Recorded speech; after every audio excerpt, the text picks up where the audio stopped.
Welcome to Living the Smarter Science of Slim, where we provide a scientifically proven lifestyle for long-term health and fat loss by eating more and exercising less, but smarter. Eat smarter, exercise smarter, live better.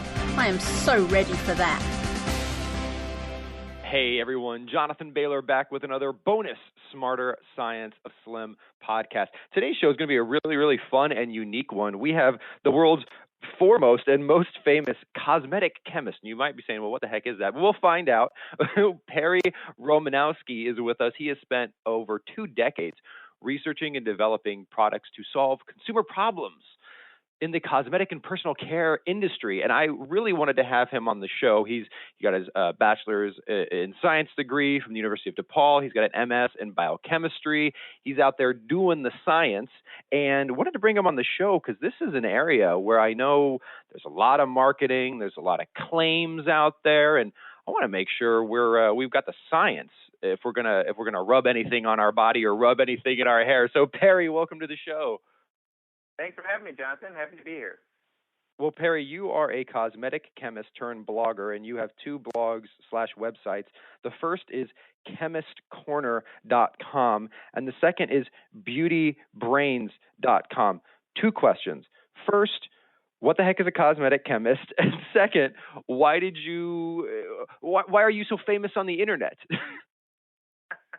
Oh, that's a great question. Well, first of all, as far as a cosmetic chemist goes, when I was in college, I was studying biology and chemistry. But mostly, I focused more on chemistry because by the time I got to be a senior, that's where I discovered all the science jobs were. And then when I got out, I interviewed with a bunch of places, and the place that I landed a job was at a shampoo factory. And I subsequently learned that shampoos in the United States are considered cosmetics, and they're actually all personal care products are cosmetics. Before that, I just thought makeup was cosmetics, but it's much more than that. And what a cosmetic chemist does, they're really, if you could look at them as like the chefs of the cosmetic world. We are the people that take the raw materials and we mix them together and we create the formulas that people use every day. So it's a lot like cooking. If people like cooking, they'd actually like to be cosmetic chemists. But instead of using eggs and flour, we're using sodium lauryl sulfate and cetrimonium fluoride. Sounds delicious. There's really a lot of science in the business of cosmetics, and it's actually for people who like to invent things and mix things together. It's actually a lot of fun. And so what led you then to take your knowledge of cosmetic chemistry to the internet and start writing about it? Well, I had always enjoyed writing. If I wasn't doing science, I liked to write about it. And in fact, one of my first freelance gigs as a writer was writing for an encyclopedia. And I worked on this project called How Products Are Made, which was published way back in the 90s. But I always enjoyed doing that. I started doing a few magazine articles, and the magazine articles got compiled into a book. And so I have a book called Beginning Cosmetic Chemistry, which essentially teaches people how to become a cosmetic chemist. I've always enjoyed explaining things to people, and someday I always hope to be a professor, I suppose. But this was a way that I could be in industry and still get to teaching. But then in about 2005, I discovered the wonderful world of blogging. And it wasn't actually, my first blog was not a science blog. It was actually a blog about the card game Euchre. Euchre is a popular game here in the Midwest, but it was called the Euchre Universe, and I wrote about that card game every day, just strategies on how to win. And that really got me going. And eventually it occurred to me that doing a blog about cosmetic products would be a popular one, especially from the standpoint of a scientist, because there are a lot of beauty blogs out there written by people, and usually women, who like to use the products and what they think about it, but they are fooled by all the marketing information that they get about the products, and there really wasn't anything, and there really still isn't anything except our website, which answers questions about beauty products from the standpoint of a scientist. And so that's how the Beauty Brains got started, and it just kind of snowballed from there. Perry, that is a noble public service, for lack of better terms, because you're exactly right that typing in, there's very few things on the list of things to not type into a search engine. One is diet pills, another is beauty products, because the amount of just nonsense out there is overwhelming. What have you seen to be the three most things that if you could just tell someone, like, watch out for these three things, what would they be? Well, here are three tips. First of all, it's a myth that more expensive products work better. More expensive products do not work better than the less expensive products. And in fact, the products that you can get at your local Target or Walmart work every bit as good as the ones that you're going to get at department stores and salons. In fact, a lot of times they're formulated by the same companies, but you wouldn't know that by the brand. You've got to understand that in the cosmetic industry, we all have access to all the same chemicals. And for the most part, we're all able to come out with products which are pretty much equivalent. And so the thing that drives the price of a cosmetic product is not the way that it works, but it's the packaging, it's the advertising, it's the name. And it's those things that don't really affect the way it works that affect the price much more than the way it works. So my advice to anybody who's getting a cosmetic product, start with the lowest price thing that you're happy with. And if it doesn't work for you, work your way up until you get to a point where you find a product that works well for you. And don't be fooled by these products that are in the hundreds of dollars. It's embarrassing to me to see cosmetic skin creams and anti-wrinkle creams that'll go for $200 and $300 an ounce when I know that they're not working any better than a product that you can get at your local Target for less than $20. Perry, just really quick, I love that you said that, because even outside of the cosmetic arena, there's been all sorts of social science experiments where you take a store that's selling something that people don't really understand what it should cost. For example, we all kind of know, let's say, what a gallon of milk should cost or what a hamburger should cost. Like, we have a frame of reference for that. But let's say we were in a store buying a cosmetic product or like a type of stone, like a topaz stone. And there's been these social science studies conducted where they'll take the topaz stone and they'll sell it for $1. And they'll take the same topaz stone, exact same stone, and sell it for $100. And they actually sell more when they sell it for $100 because people don't know how to judge quality based on anything other than price, because they have no frame of reference. So when they see something that's more expensive, they literally buy more of it, even though it's more expensive, simply because they're using price as the proxy for quality. And it sounds like when it comes to cosmetics, that's not a good approach. Absolutely. And there's a thing called the halo effect. And the halo effect is just, it's the characteristics of the product which convince you that it's working better than maybe it actually is. If you buy a product that costs you hundreds of dollars, you're inclined to believe that it's working, because the alternative that you got ripped off or spent too much money is much more painful to think of than to believe that the product's working.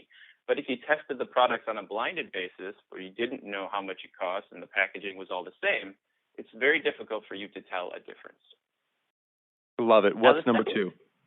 The second thing that I would say is, and you find this on the internet a lot, is the concern of cosmetics causing cancer or being dangerous chemicals in cosmetics. And, you know, you've seen stories about lead in lipstick or estrogen or hormone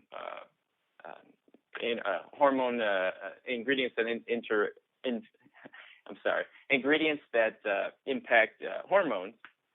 And what you find is that these are written by people who are not scientists. They are people who are really fear-mongers, I think. And there are a lot of brands that buy into this, and we'll get to that in a second. But what I really want to say is that the ingredients used in cosmetics have been safety tested, and cosmetics are safety tested before they're put onto the market. And in fact, in the United States, it's illegal to sell an unsafe cosmetic product. And one of the things that people miss is that all chemicals can be dangerous. It doesn't matter. Even water can kill people.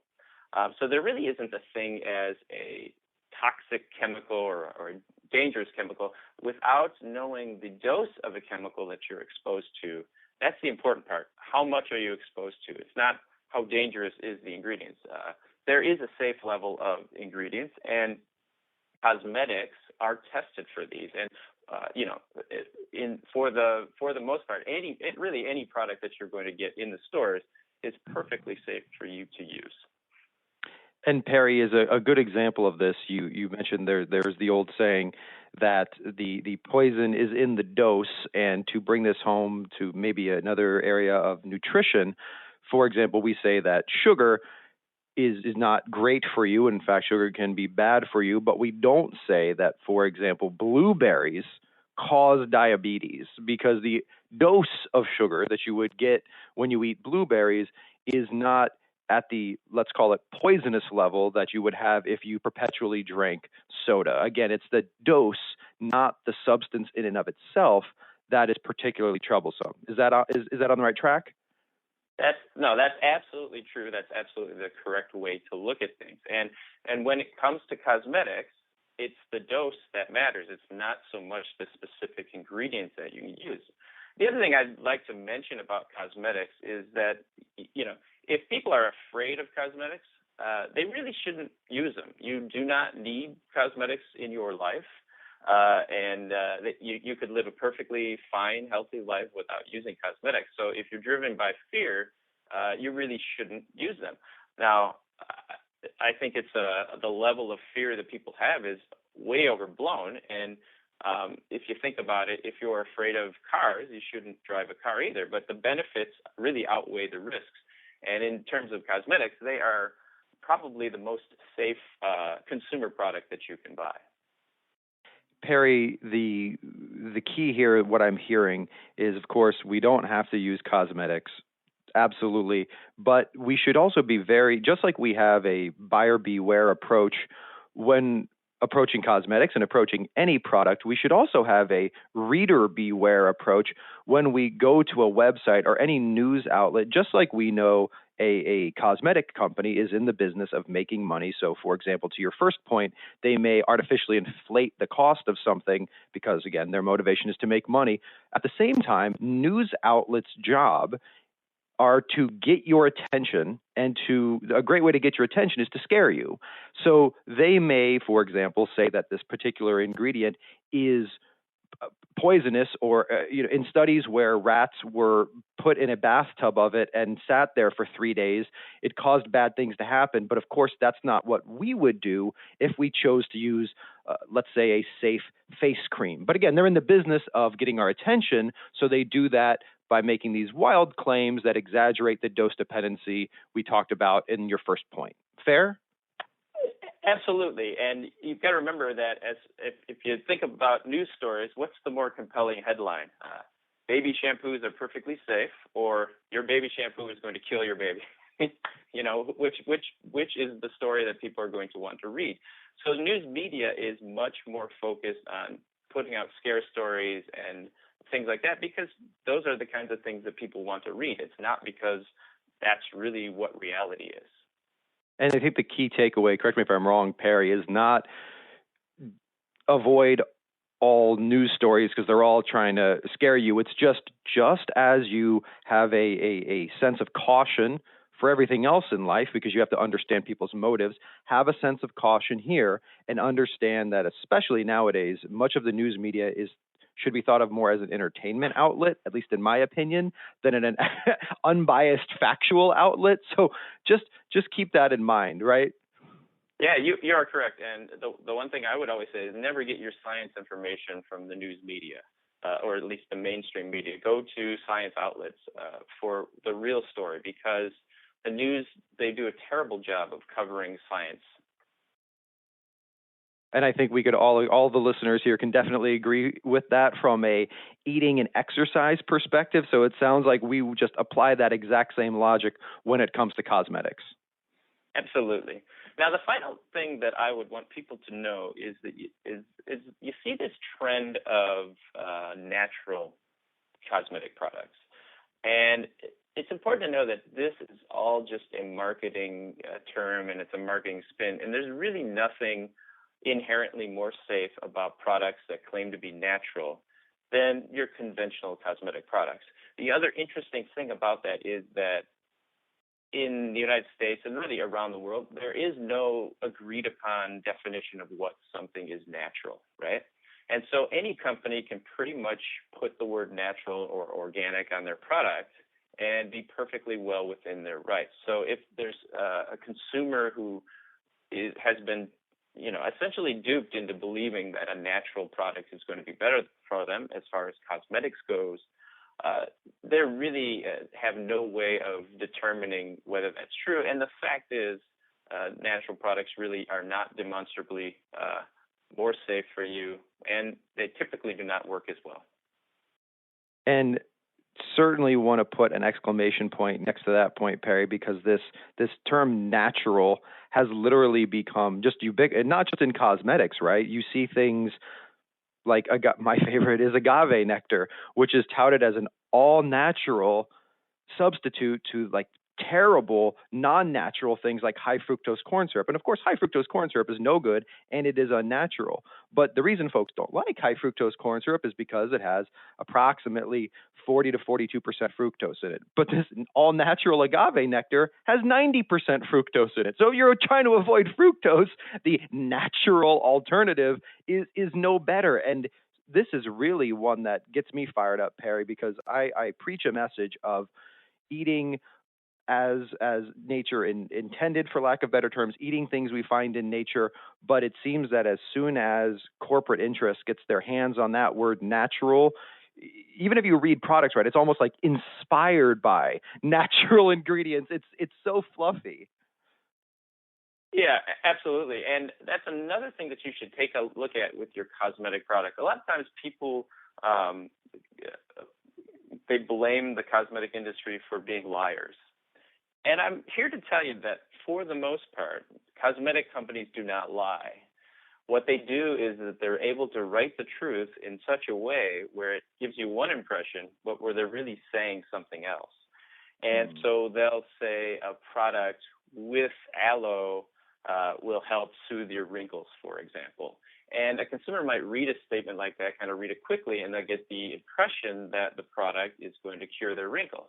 But if you read exactly what the words say, they don't exactly say that. It just gives that impression. And it's that you have to, as a consumer, you have to really read carefully what is written on the packaging and look out for some of the weasel words like formula contains, or the formula is going to improve the appearance. It doesn't say it will get rid of your wrinkles. It'll say it'll improve the appearance of fine lines and wrinkles. So it's a very subtle thing, and it's a way that people are tricked, and it's a way that you end up spending more money for your cosmetic products than you really need to. Perry, is another good word to watch out for. May. The reason I say that is it recently struck me that you could create anything and say and be telling the truth that it may do anything else. For example, I could hand you a pen and say, Perry, this pen may enable you to fly. And what I said is true. It may. It won't, but it may. Yeah.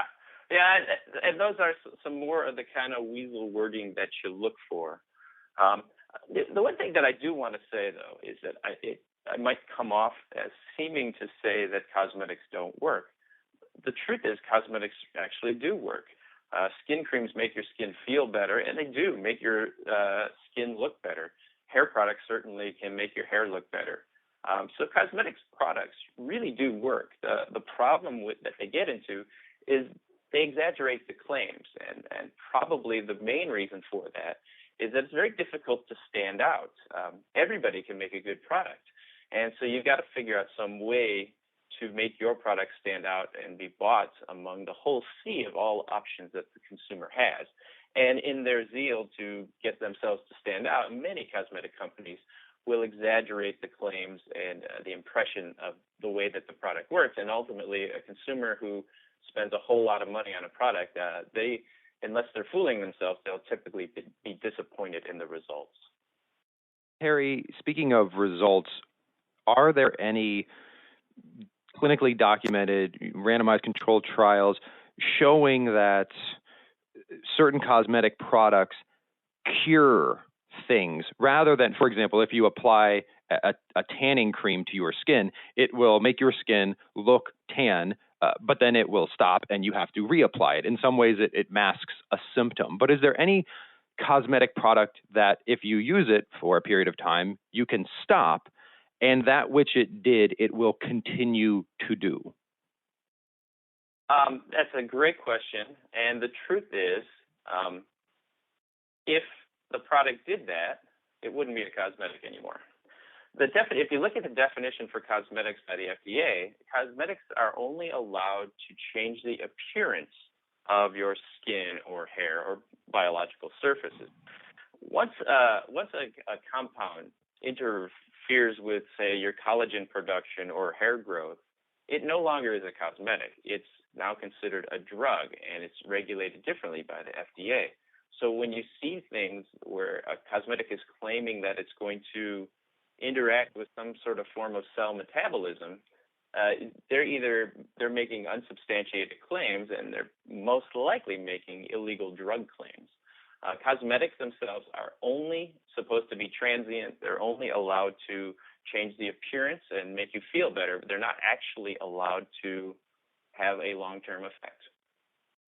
So if our goal is to have a long-term effect, have you dabbled in the science there? For example, have you seen an individual who wants to improve their hair? Because I know you specialize in hair, and certainly I'm sure you could rattle off your favorite set of cosmetic products, which to your point, by definition, are cosmetic, meaning they work on the surface. They don't change anything at the root. Is there a way to target the root, say through diet or exercise, in your experience? That's a problem that cosmetic chemists and the pharmaceutical industry has been looking at. And the truth is, there's nothing that's going to grow your hair. There's nothing that's going to. I mean, it's beyond the drugs that are approved, minoxidil, which only works for maybe 20% of people, and Propecia, which is an internal drug and it's regulated different. But any of these topical treatments that aren't one of those drugs I mentioned, there's really no evidence that they work. And, people are spending a lot of money because they want that problem fixed. It's just a problem that we haven't solved yet. Research continues in it, and when a product does come out and it does fix that problem, it's not going to be a cosmetic. It's going to be a drug. And speaking of drugs, these are substances we ingest, and then they do their thing. They cause chemical reactions in our body. To that end, I've heard many people, myself included, define food as in large part a drug because it causes a chemical reaction in the body.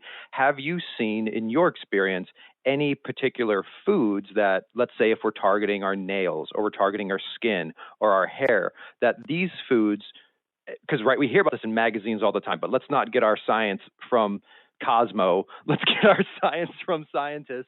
Have you seen any foods that do have demonstrable effect on, let's say, hair, skin, or nails?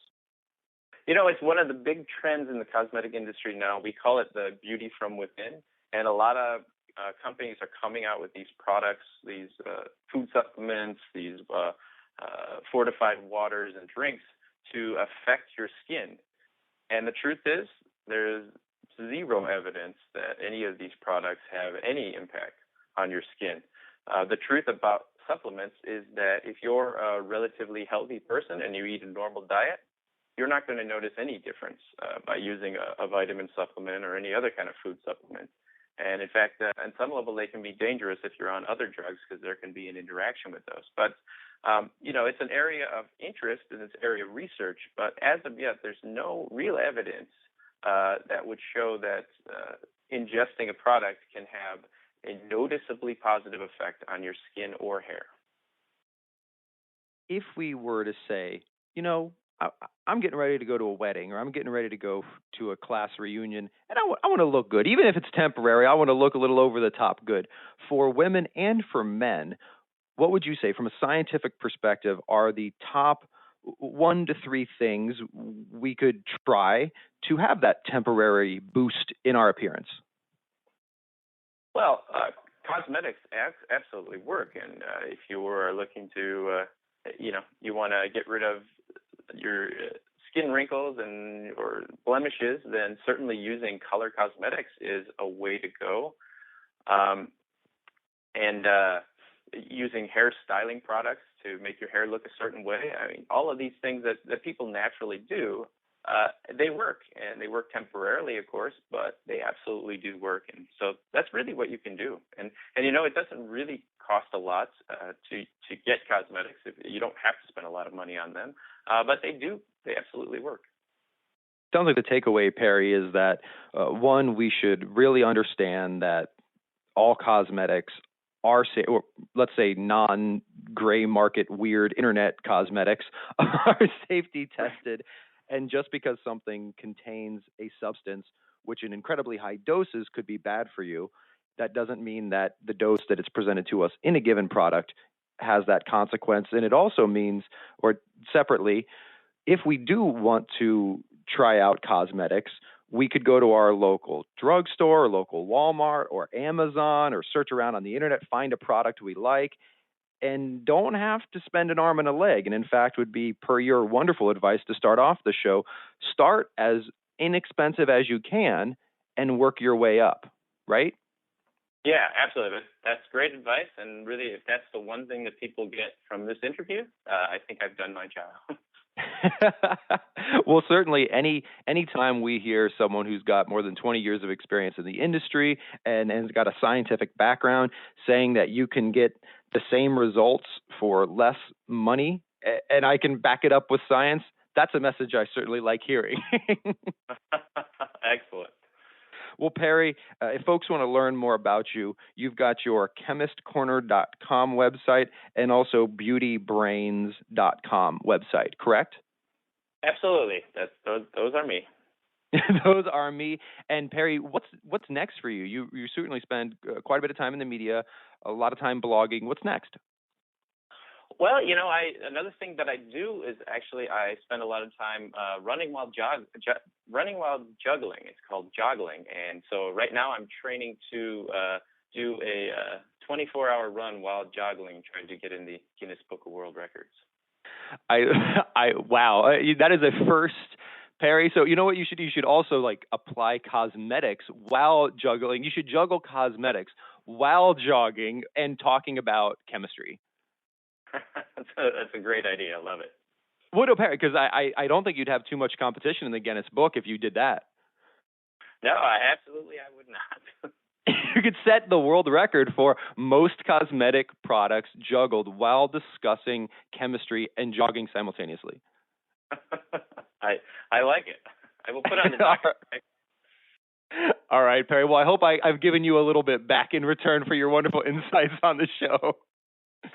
Thanks a lot, Jonathan. I had a good time. Thank you so much, Perry. And listeners, I hope you enjoyed today's show as much as I did. And remember, this week and every week after, eat smarter, exercise smarter, and live better. Talk with you soon. Wait, don't stop listening yet. If you like the podcast and if there's other ways we can help you, please join us in the Smarter Science of Slim support group, which is freely available at the Smarter Science of Slim website, smarterscienceofslim.com. There you'll find all kinds of free recipes and success stories and just all kinds of fun stuff like how to help your kids go sane and just great community content. And just one last thing before you go, if you wouldn't mind heading over to iTunes and up onto Amazon.com and leaving us a review and then going over to Facebook and liking us, we would hugely appreciate it.